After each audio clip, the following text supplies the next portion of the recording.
예, 오늘 뉴스탑10은 이 온 국민을 충격에 빠뜨린 이 소식부터 시작합니다. 텔레그램 대화방을 통해서 성착취 영상을 퍼뜨린 이 박사방 사건의 피의자 조주빈이 오늘 검찰에 송치된 지 하루 만에, 어제 모습이고요. 하루 만에 오늘 조사를 받았습니다. 음란물 유포함이 인정하십니까? 범행 후회 안 하시나요? 걸리지 않을 거라고 생각하셨나요? 미성년자 피해자들 많은데 죄책감 안 느끼시나요?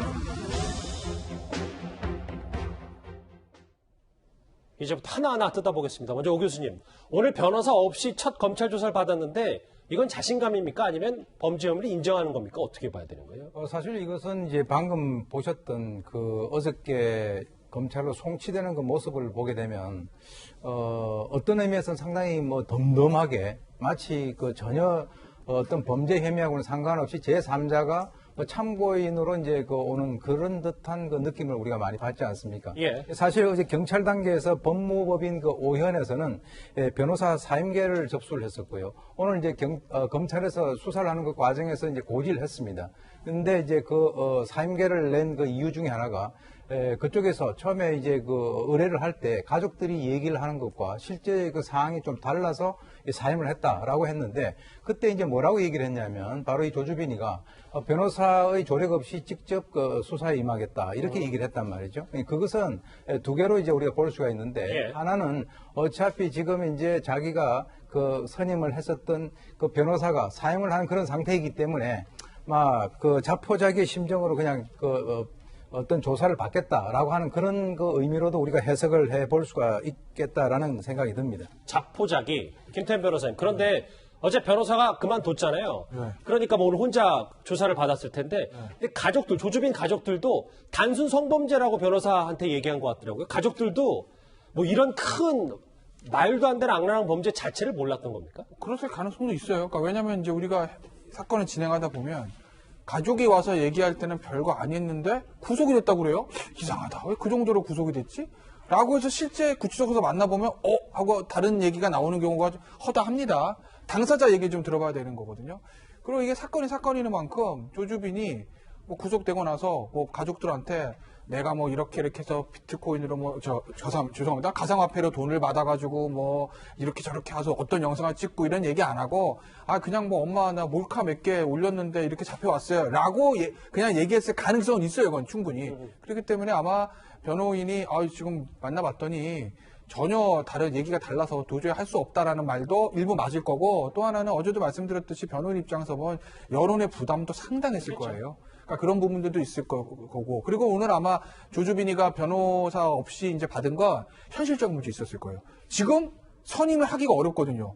지금 이 상황에서 누가 조주빈을 제가 맡겠습니다 하고 나서겠어요. 그렇겠네요. 그렇기 때문에 현실적인 그런 문제 때문에 그냥 혼자 아마 조사를 받았을 거예요, 오늘은. 그렇군요. 오늘 첫 조사를 받았습니다.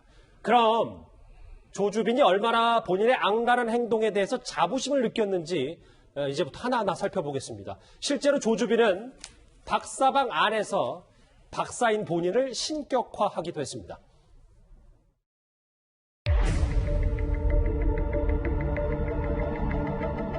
박사는 정말 뭐 자기가 이제 닉네임이 단 하나의 박사인데요. 네. 자기가 정말 그냥 독보적이고 네. 자기가 이 텔레그램 안에서는 정말 킹 같은 자칭 그런 식으로 자기가 생각하더라고요. 주변의 증언까지 들었고요. 이동희 의원, 저하고 네. 화면 같이 보실게요. 자기가 금융실명제 대비하다가 혼났다라는 25살 조주빈이 50대 행세를 하고 다닌 게 꽤 먹혔던 것 같습니다. 그렇죠. 우리는 이제 그 조주빈의 실체를 알게 되지 않았습니까? 20대고 대학을 졸업했지만 취업을 하지 못했고 텔레그램 방에서 그 성착취 범행을 저질렀고 또 스스로 그 외모에도 자신이 없고 이런 어떻게 보면 약간 그 열등감을 가진 존재였는데 50대 사업가 이걸로 스스로 자기한테 그 권위를 부여한 게 아닌가. 그래서 그런 자기한테 부여한 권위를 뒷받침하기 위해서 무슨 금융실명제 대비하느라고 혼났다. 자기가 50대인 걸 저는 가장하기 위해서 이런 그 텔레그램 방에 많은 그 회원들이 20대, 30대고 10대도 많았습니다. 그렇죠. 그런 회원들한테 50대 사업가라고 하면 뭔가 위세로 누를 수 있는 그런 조건이 되겠죠. 그런데 하나 유의할 것은 그렇다고 해서 조주빈의 모든 주장이 다 거짓은 아닙니다. 어제 얘기한 대로 손석희, 김웅, 윤장현 이분들에 대해서 미안하다고 했는데 실제로 그 어떤 실체가 있지 않았습니까? 그래서 본인이 조주빈이 하는 얘기 중에서 무엇이 참이고 무엇이 거짓인지를 잘 가려가지고 실제로 있었던 일에 대해서는 철저하게 수사할 필요가 있는 거죠. 오 교수님, 자기 태어나기도 전이었잖아요. 금융실명제가. 김영삼 대통령 때니까. 그러면 보통 그 박사방 안에 있거나 조주빈과의 성착취 영상을 공유하는 사람들은 이 말을 고지고대로 믿을 수밖에 없고, 그럼 이 사람 대단한 사람이네. 이렇게 느껴지는 겁니까? 그게 이제 가상 세계에서 이제 우리가 통상 인간관계가 이루어지는데, 만약에 지금 우리가 이 조주빈이라고 하는 저 사람의 얼굴을 봤을 때, 예. 저 얼굴을 가지고 얼굴을 맞대고 뭐 사기를 만약에 친다라고 하면 전혀 먹혀 들어가지 않았었겠죠. 그러니까 이제 자기는 그 주변에 있는 사람들이 대부분이 20대이기 때문에 금융실명제를 운운하면은, 이 사람이 지금 95년생이란 말이죠. 이 금융실명제가 옛날에 김영삼 대통령 때 1993년도에 있었단 말이에요. 그렇기 때문에 그 얘기를 하면서 내가 사실은 그때 당시에 금융실명제를 대비하느라고 상당히 혼났다라고 하는 얘기는 뭐냐? 예. 나는 검은 돈을 많이 가지고 있고 그런 돈을 뭔가 이렇게 처리하는데 뭔가 역할을 한 사람이다라고 한다면, 같은 나이 또래 있는 사람들이 저 사람은 나보다 연령도 더 높고 사회적인 경험도 더 많고 또는 돈을 많이 가진 사업가다라고 하는 그런 어떤 그 허상을 그들에게 던져주기 위한 어떤 그 하나의 방편이 아닌가라고 봅니다. 뭐 50대 거물이다, 신격화도 돼 있고 뭐 독보적이다. 그런데 현실의 조주빈은 좀 달랐던 것 같습니다. 정계와 언론계의 인맥은커녕 친구들조차 적었을 뿐더러 이 대학 졸업 후에는 뭐 잘 알려진 것처럼 직장도 갖지 못한 백수 생활을 지속했습니다. 그래서 이 모든 것들이 열등감의 표출이라는 분석도 나옵니다.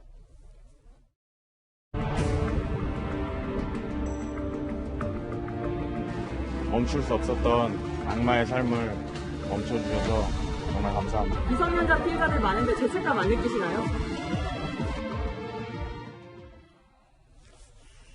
장현철 평론가님, 뭐 악마의 삶 어제부터 가장 많이 회자가 되는 말이기도 한데 열등감 얘기를 좀 안 해볼 수가 없어요. 그러니까 조주빈이 사실 봉사활동을 했을 때 잠시 봉사활동 멈췄던 게 다리 수술할 정도, 이 다리 수술을 한 것도 열등감의 표현이다. 뭐 이런 분석까지 있습니다. 그러니까 주변 지인들의 전언을 들어보면 본인의 외모나 학력 등에 대한 열등감이 상당했다고 합니다. 겉으로 보기에는 굉장히 평범하고 봉사활동도 하는 학생이지만 군에서 같이 있었던 사람이나 다른 학교 동료들을 보게 되면요, 특히나 대학 졸업 이후 무직 기간이 길어지면서 이런 열등감이 더 깊어진 게 아닌가라는 추정을 할 수 있고요.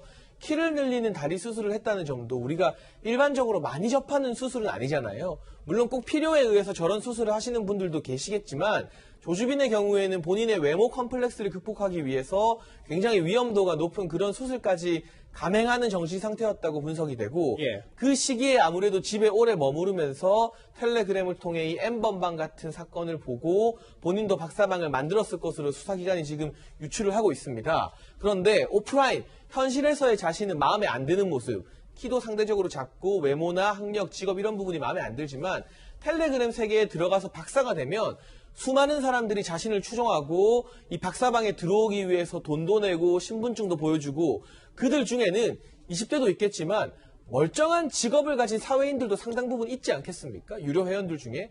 그런 사람들이 자신의 말에 복종하는 모습을 보면서 이 온라인 세계에서만큼은 왕처럼 군림하는 그러한 카타르시스를 느꼈던 것 같고요. 그러한 열등감이 원인이었건 아니었건 이제는 현실에서 자신이 저지른 범죄에 대해서 혹독한 대가를 치러야만 할 것 같습니다. 보기 좀 짧게, 그러니까 현실에서 열등감 있는 조주빈이 박사방 안에만 들어가면 이렇게 독보적인 존재로 변하는 이상심리인 거잖아요, 소위 말하면. 그렇죠. 왜 그러냐면 이제 박사라고 하는 것이 박사장의 준말이라고 얘기가 나오고 있는데, 실제로는 그 두 가지 의미가 있어요. 이 박사장의 준말일 수도 있고, 그러니까 어떻게 뭐 지금 인터넷에서 나오는 거 보면 석사나 포닥을 왜 얘기하지 않았냐라고 하는데, 우리나라 같은 경우는 박사라고 하면은 그 분야의 전문가를 의미를 합니다. 그러니까 자기는 이제 적어도 이 분야에서는 전문가다 이렇게 얘기를 하는 것이고요. 또 하나는 지금 이제 좀 저희가 열등감과 관련돼서 주의를 해봐야 될 것이 이 사람은 아마 이전에 분명히 여성들에게 사귀자는 그런 어떤 제안을 해가지고 거절을 당했을 가능성이 상당히 커요. 어허. 그렇기 때문에 그 과정에서 마음의 상처를 갖다가 입었을 가능성이 있는데 그 과정에서 이 대여성관이 왜곡이 됐을 수가 있단 말이에요. 이제 왜 그러냐면 이 사람이 한 얘기 중에서 피해자들 노예라고 부르면서 정상적이고 도도할 것 같았던 이 여자들이 박살나는 것을 사람들이 관전하는 것을 보고 느끼고 환호하는 것을 자기는 느꼈다. 이렇게 얘기했단 말이죠. 그것은 아까 말씀하셨던 대로 자기보다 사회적으로 연령도 높고 지위도 높은 사람이 이 인터넷 가상세계에 들어오면 자기는 박사고 신인데 그 밑에 전부 다 자기가 밑으로 들어와서 자기는 군림하는 대상이 된다라고 하는 그런 측면에서 박사라고 하는 용어를 사용한 것으로 그렇게 이제 판단이 됩니다. 자부심과 열등감 하나하나씩 봤어요. 오 교수님, 이번 주제 정리하기 전에 제가 오기 전에 기사 하나를 접했는데 박사방 후계자가 검거가 이미 됐었더라고요. 그런데 16살입니다. 박사방 이 조주빈의 후계자는요. 사실 이제 저도 조금 전에 그런 전화를 제가 받았거든요. 예. 근데 후계자가 16살인데 그분이 질문을 할 때 과연 16살이라고 하는 것이 가능하냐라고 얘기를 하는데 사실은 이것은 연령하고는 전혀 상관이 없어요. 어느 정도의 그 성에 대해서 좀 약간 왜곡돼 있고 그리고 이제 인터넷을 사용을 하면서 점차적으로 이 어른들이 하는 것을 옆에 들어와서 배우면 그것을 가지고 자기는 독자적으로 뭔가를 한번 사업체를 운영을 해 봐야 되겠다라고 해서 아마 독립한 것으로 제가 알고 있는데요. 예. 그러니까 다시 말해서 박사의 후계자로 이번에 경찰에 검거됐다라고 하는 그 사람의 연령이 16살이다라고 하는 이 사실 자체가 우리 사회에 엄청난 지금 충격을 또 주고 있는 것이죠. 알겠습니다. 25살 1995년생 조주빈의 50대 행세, 자부심과 열등감 면 하나씩 짚어봤습니다.